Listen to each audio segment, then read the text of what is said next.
اللہ کے محبوب علیہ الصلوۃ والسلام نے فرمایا کہ الا اخبرکم باہل الجنہ، میں تمہیں اہل جنت کے بارے میں خبر نہ دوں؟ تو پھر ارشاد فرمایا الضعفاء المظلومون،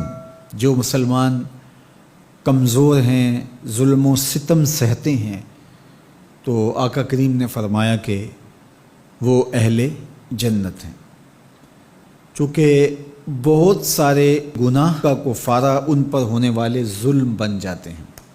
اہل ایمان کو دنیا میں جو تکلیفیں پہنچتی ہیں تو ان تکلیفوں کے بدلے میں ان کو اجر دیا جاتا ہے، حتیٰ کہ جو اہل ایمان کے پاؤں میں کانٹا بھی چبھتا ہے اللہ اس کی بھی ان کو جزا عطا کرتا ہے۔ اور ایک حدیث پاک میں آتا ہے کہ اہل بلا کو جو قیامت کے دن اجر و صلہ عطا کیا جائے گا تو لوگ آرزو کریں گے کاش کہ ہماری کھال اور ہمارا جسم لوہے کی کینچیوں سے کاٹ دیا گیا ہوتا، تو آج جو صلہ اس کا حشر کے روز دیا جا رہا ہے۔ تو حالات میں بعض اوقات اس طرح کی صورت بن جاتی ہے کہ یا آپ ظالم بنیں یا آپ مظلوم بنیں، تو اس وقت مظلوم بننے کو اختیار کر لیجئے گا، ظالم کبھی بھی نہ بنیے گا، چونکہ ظالم کا ٹھکانہ آتش دوزخ ہے اور مظلوم کی جگہ اللہ کی جنت ہے۔ پھر فرمایا الا اخبرکم بخیارکم، میں تمہیں خبر نہ دوں جو تم میں سب سے زیادہ بہتر ہیں؟ تو پھر جھولیاں پھیل گئیں، تو فرمایا تم میں سے سب سے اچھے وہ ہیں کہ جو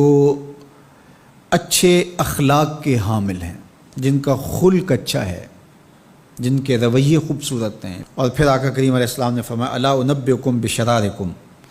میں تم میں سے جو شریر ترین لوگ ہیں ان کی خبر دوں، السرسارون المتشدقون المتفہقون،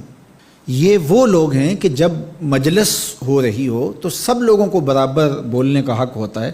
اور کچھ لوگ تکبر کی وجہ سے بولتے ہی رہتے ہیں اور وہ سمجھتے ہیں کہ بس مجھے ہی حق ہے بولنے کا،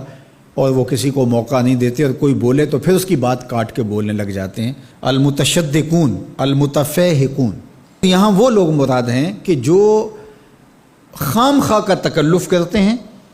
اور زبان کو بل دے دے کے اور منہ بگاڑ کے مشکل لفظ بول کے اصطلاحات بول کے لوگوں پر اپنے علم کا رعب جمانے کے لیے کہ میں بڑا بلیغ ہوں اور بڑا فصیح ہوں، اور اسی طرح کچھ لوگوں کو یہ بڑا ہوتا ہے کہ وہ فرنگی زبانیں جانتے ہیں، تو وہ عام دیہاتی لوگوں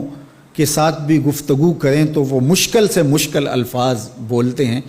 جبکہ وہ بیچارے تو سادی زبان سمجھنے سے بھی قاصر ہوتے ہیں۔ تو یہ کوئی دانش مندی نہیں ہوتی کہ آپ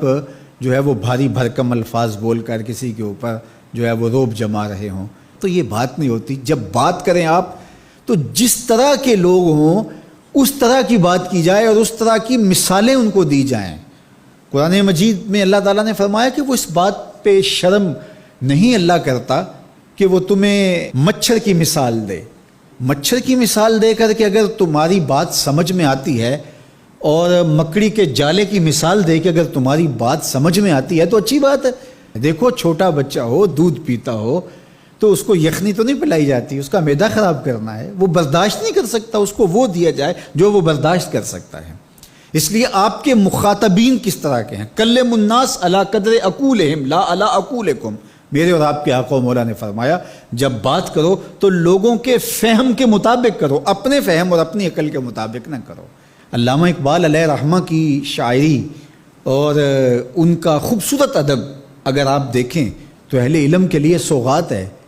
لیکن جب چھوٹے بچوں سے مخاطب ہوتے ہیں تو پہاڑ اور گلہری کے نام سے نظم لکھتے ہیں، جگنو کے نام سے نظم لکھتے ہیں، اور بکری کے نام سے نظم لکھتے ہیں، تو یہ ان کے مزاج کے مطابق بات ہوتی ہے۔ تو یہ حسن ہوتا ہے، اصل فصاحت ہے ہی یہ ہے کہ کس سے کس طرح بات کرنی ہے۔ تو میرے اور آپ کے آقا و مولا نے فرمایا کہ یہ شریر لوگ ہوتے ہیں۔ تو اللہ تعالی ہم سب کو اس کی توفیق عطا فرمائے کہ ہم نہ تو اہل دوزخ سے ہوں اور نہ شریروں میں ہمارا شمار ہو۔